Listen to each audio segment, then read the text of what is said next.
This is my story. I kept it to myself for a very long time because what I saw that night, I knew no one would believe me. And the people of that village say everyone who has ever seen it has not survived. I survived because that night I kept perfectly still. I had gone to visit my in laws, a mountain village, small, remote, the kind of place where at night the only sounds are the wind and the insects, and the darkness is total. There wasn't enough room inside the house, so I did what people in villages do: spread a sheet in the courtyard, lay down under the open sky, and went to sleep. The whole village was quiet. It was around 2 in the morning.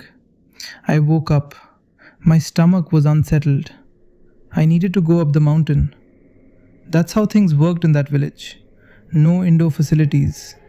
Everyone went up the hill. I took a small water vessel, headed up the path I knew well, had walked it many times, did what I needed to do, started walking back. Normal, routine, nothing unusual. And then I felt it before I saw it. Something behind him. No sound of footsteps, no voice, just a presence. The kind you feel on the back of your neck before your brain has processed what it is. I turned around. Far behind him, in the dark, there was a shape. Large, larger than a man should be. I told himself, someone from the village. People wake at odd hours. Nothing strange. I should have run then. I came inside quickly, pulled the door shut, lay back down on his sheet. My heart was going a little faster than usual, but I reasoned with myself. Mountain air, middle of the night, the dark plays tricks. I closed my eyes. And then, without opening my eyes, I knew there was someone else in the room. I opened my eyes, barely, just a sliver, near the door, standing, a figure, the shape of a man, but not a man, enormously tall, shoulders so wide the door frame seemed small, long arms that hung far past where arms should end, matted hair, and eyes that caught what little light existed in that dark room and held it. It was looking at me, directly, without blinking, without moving. One thought came to me, one clear, absolute thought. Do not move. Do not make a sound. Control your breathing. If it thinks you are awake, I shut my eyes completely, focused everything I had on breathing slowly, steadily, the way a sleeping person breathes. My whole body was shaking under the sheet. My whole body was shaking, and I could not let it show. The figure stood there. 1 minute, 2 minutes. My lungs were burning. I was barely breathing. Then, footsteps. Heavy, slow, moving into the room, passing right beside me.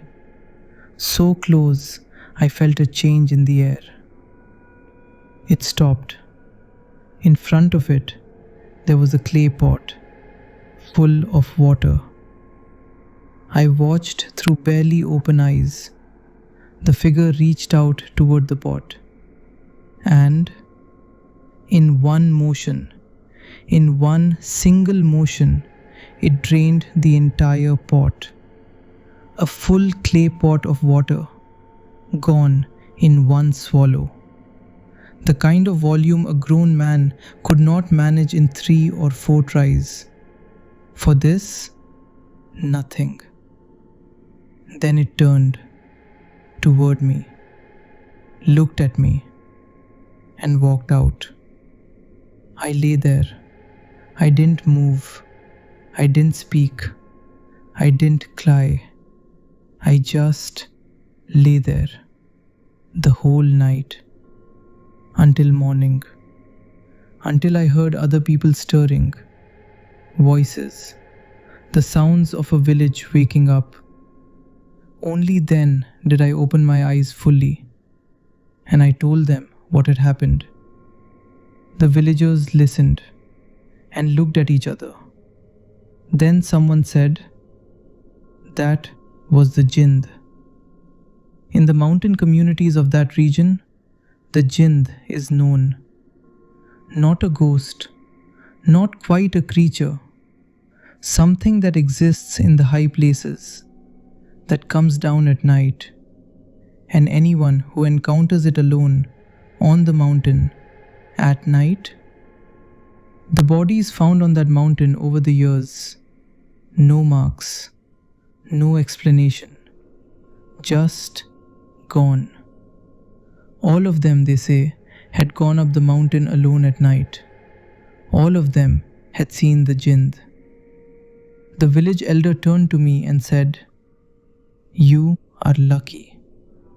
He said, "The Jind saw you, but perhaps it decided you were not the one who had gone up the mountain. Or perhaps something made it hesitate. Perhaps you looked deeply enough, asleep. Perhaps it was something else entirely. We don't know. I didn't know. I know that I lay absolutely still while something stood over me in the dark. And I know that I am here to tell this story. Not everyone was. That mountain is still there. That village is still there. And the people who live there still don't go up the mountain alone at night.